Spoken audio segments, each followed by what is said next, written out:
Halo semua, selamat datang di channel Permana Kun. Di video ini, gua akan membahas kelanjutan dari manga Hazuri wa Kuno, Joutai Ijo Skill, Desaikyo Ninata, Ore ga Subete, wa Jurin Surumade. Video ini merupakan cerita dari Toukami Moro yang ditransfer ke dunia lain sebagai pahlawan peringkat E. Ia memiliki sebuah misi untuk membalaskan dendamnya kepada Devisis yang telah membuangnya ke dalam sebuah dungeon karena peringkat E yang dimilikinya. Dan video ini adalah pembahasan dari sesudah manganya berdasarkan dari cerita light novelnya. Oke, tanpa basa-basi, mari kita mulai saja pembahasan ceritanya. Di tempat lain, di front selatan, tepatnya di ibu kota kerajaan Magnar, yaitu Sinat. Jadi, sebagian pasukan untuk front selatan berada di benteng Kastil Putih dan juga ibu kota Sinat. Rupanya, selain benteng Kastil Putih, ibu kota Magnar yaitu Sinat juga mendapatkan serangan dari pasukan Raja Iblis. Raja White Wolf segera keluar bersama dengan pasukannya dan mereka pun bergerak untuk menahan serangan dari pasukan Raja Iblis. Namun, ternyata perlawanan dari pasukan Raja Iblis sangatlah kuat hingga membuat pasukan White Wolf akhirnya mundur. Akibat hal itu, pembatas di ibu kota ini dapat dijebol dan pasukan Ogre pun segera membanjiri kota.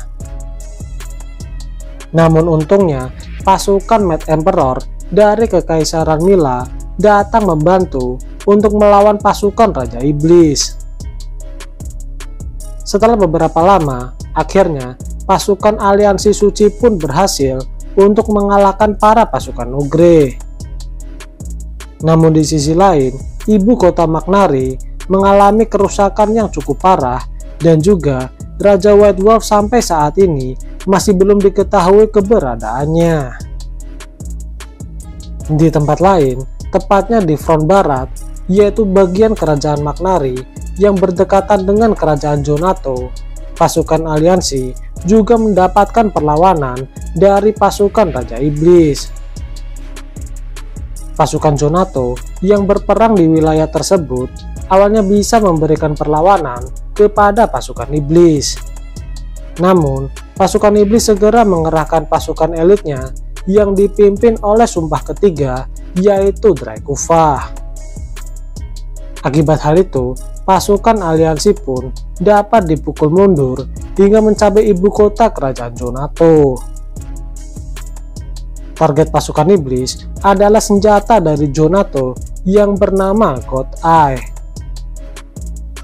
Di sini, Zonato juga telah bersiap dengan senjata dan pasukannya, serta dibantu oleh pahlawan dari kelompok Asagi. Dengan begini, pertempuran berdarah dengan pasukan Iblis pun semakin sengit.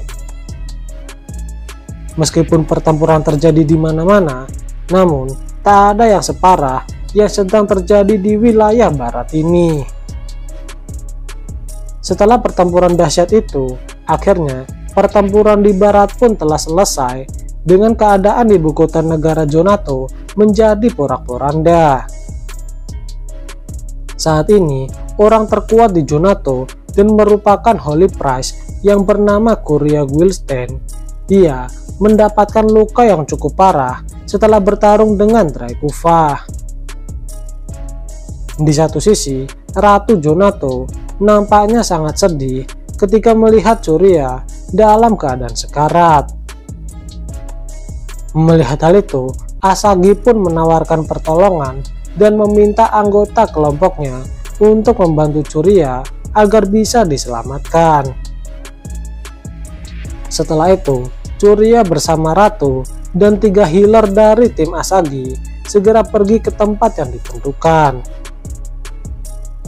Di satu sisi, Asagi sedang memandang area sekitar dengan sangat tenang.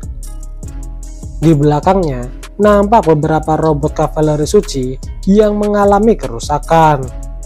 Dan yang paling utama, ada iblis Dracufah dengan tombak yang menancap di tubuhnya yang disebabkan oleh robot kavaleri suci ini. Dalam benak Asagi, sungguh aku beruntung datang tepat waktu untuk menyelesaikannya. Monster ini terlihat sangat kuat, namun tetap saja untungnya aku bisa mendapatkan serangan terakhir dan mendapatkan EXP dari monster ini. Jadi sebenarnya Churia dan iblis Dracufah bertarung dengan sangat sengit hingga mereka berdua sekarat. Namun di akhir hayat iblis Dracufah tersebut malah Asahila yang memberikan serangan terakhir kepadanya. Menurut Kobato, sebenarnya ini semua adalah rencana dari Asagi. Jadi Asagi ini yang meminta kepada Ratu Jonato agar Churialah yang menghadapi Dracufah, sedangkan kelompok Asagi akan memberikan support dari belakang. Akibat hal itu, Holy Priest Churia mendapatkan luka yang parah, dan hal itu membuat Kobato menjadi sedikit frustasi. Menurut Asagi, ia akan lebih mementingkan keselamatan kelompoknya sehingga mereka bisa kembali ke dunia asal mereka. Dan untuk mengakali pandangan negatif dari pasukan yang lain, Asagi meminta anggota kelompoknya untuk bekerja keras dalam memberikan perawatan kepada pasukan yang terluka. Intinya, Asagi hanya akan berada di belakang dan mengambil kesempatan yang ada dan menyerahkan monster yang mendekat kepada pasukan aliansi suci. Kobato bertanya, bukankah agar mereka bisa kembali ke dunia lain, harus bisa mengalahkan Raja Iblis bersama-sama, dan setelahnya meminta Dewi untuk memulangkan mereka? Asagi menjawab, entahlah, aku mempunyai hipotesisku sendiri. Bagaimana jika ternyata Dewi bukanlah satu-satunya yang bisa memulangkan kita dari dunia ini, melainkan Raja Iblis juga bisa melakukannya? Maka apabila pasukan iblis berada pada posisi yang akan menang, maka aku akan segera berpindah ke dalam sisinya. Namun, jika yang akan menang adalah pihak Dewi, maka itu akan lebih bagus, mengingat aku yang saat ini masih berada di pihaknya. Seperti yang kau tahu, untuk bertahan hidup, kau harus bisa bertaruh pada sesuatu yang akan menang. Mendengar hal itu, Kobato pun merasa lebih tidak nyaman ketika bersama dengan Asagi. Asagi ini meskipun pahlawan peringkat B, namun ia memiliki keahlian khusus yang berhubungan dengan support seperti buff dan debuff. Oleh sebab itu, Asagi lah yang memerintahkan Churia untuk maju ke depan dan seakan mengorbankan dirinya sendiri. Menurut Asagi, setiap pahlawan dikategorikan berdasarkan rank kekuatannya. Namun, meski begitu, ia yang seorang pahlawan peringkat B bisa mendapatkan keahlian khusus. Oleh sebab itu, ia berdeduksi bahwa ada kemungkinan pahlawan yang lain juga bisa mendapatkan keahlian khusus meskipun memiliki peringkat yang rendah.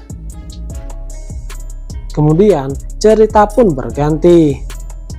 Saat ini kelompok Touka masih berada di Camp Nea. Touka dan Eve masih menunggu Seras untuk mengucapkan salam perpisahan dengan Putri Katlea dan juga yang lainnya. Tak berselang lama, ada seorang prajurit yang memberikan kabar bahwa Duke Polari dan salah satu jenderal Allion sedang dalam perjalanan untuk melakukan pertemuan dengan pihak Nea. Mendengar hal itu, Putri Katlea pun menyadari bahwa tujuan mereka ke sini kemungkinan ada hubungannya dengan barang-barang milik Seras. Mengingat ini bukanlah waktu yang ditentukan untuk melakukan pertemuan antara pemimpin pasukan. Sebenarnya, Duke Polari ini adalah orang yang sangat tergila-gila dengan kecantikan Seras. Oleh sebab itu, Putri Cattleya akan memanfaatkan ini untuk bisa membuat koneksi dengan bangsawan Allion. Di sisi lain, pertemuan antar komandan pasukan yang nanti akan dilakukan itu akan membahas masa depan dari negara Nea, apakah mereka akan dipulihkan status negaranya atau tidak. Oleh sebab itu, pertemuan dengan Duke Polari ini akan sangat menguntungkan bagi pihak Nea. Setelah berdiskusi, Putri Cattleya pun setuju untuk bertemu dengan mereka, namun dengan syarat Taukan dan Seras akan ikut dengannya. Duke Polari sendiri adalah seorang bangsawan yang terkenal di kerajaan Allion. Jika Putri Cattleya memberikan kesan yang baik, maka ini bisa menjadi keuntungan untuk mewujudkan kebebasan Nea. Setelah itu, rombongan Putri Cattleya bersama dengan kelompok Tauka pun pergi ke tempat yang telah ditentukan. Sesampainya di sana, di tempat yang ditentukan, Putri Cattleya bersama dengan Seras segera menemui Duke Polari. Sedangkan Tauka dan Eve akan menunggu mereka di tempat lain. Memanfaatkan momen ini, Tauka memutuskan akan menghilangkan jejak mereka dengan menghancurkan kereta kuda serta tombak yang digunakan dalam pertempuran ini. Untungnya, para pasukan Nea juga telah berhasil mengumpulkan serpihan-serpihan yang digunakan oleh peralatan Tauka, sehingga mereka bisa benar-benar menghilangkan jejak milik mereka. Eve bertanya, mengapa Tauka tak menggunakan bola teleportasi untuk mengirimkan ini semua kembali kepada Erika. Tauka menjawab, dengan jumlah anggota kelompok Tauka dan banyaknya barang-barang ini, maka kristal teleportasi tak akan bisa untuk membawa semuanya. Tauka yang juga sudah mendapat izin dari Erika untuk tak usah mencemaskan barang pemberiannya. Setelah itu, segera Tauka pun menggunakan teknik freeze pada semua barang tersebut dan segera ia pun dibantu oleh Eve untuk menghancurkan barang-barang tersebut hingga menjadi sebuah debu. Setelah menyelesaikan tugas mereka, Tauka dan Eve pun tinggal menunggu Seras selesai dengan urusannya. Selang beberapa saat kemudian, Seras pun muncul kembali dan segera menemui Tauka. Akhirnya, perpisahan dengan Putri Cattleya dan urusan dengan Duke Polari pun telah selesai. Menurut Seras, Duke Polari ini adalah orang yang baik. Bisa dianggap Duke ini adalah penggemar berat dari Seras. Oleh sebab itu, ketika mereka bersalaman, Duke Polari berkata tak akan mencuci tangannya sampai ia kembali. Karena tujuan Duke Polari bertemu dengan Seras telah terpenuhi, maka Seras pun pamit dan meninggalkan mereka berdua. Menurut Tauka, meskipun ia terlihat sangat baik, namun tetap saja itu semua bergantung pada pemimpin mereka, yaitu Dewi Visis. Bisa saja ia akan dihasut untuk memburu Seras dan kelompok Tauka.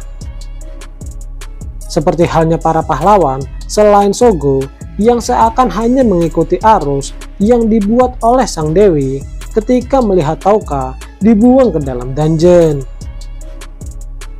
Mendengar hal itu, Seras pun akhirnya paham.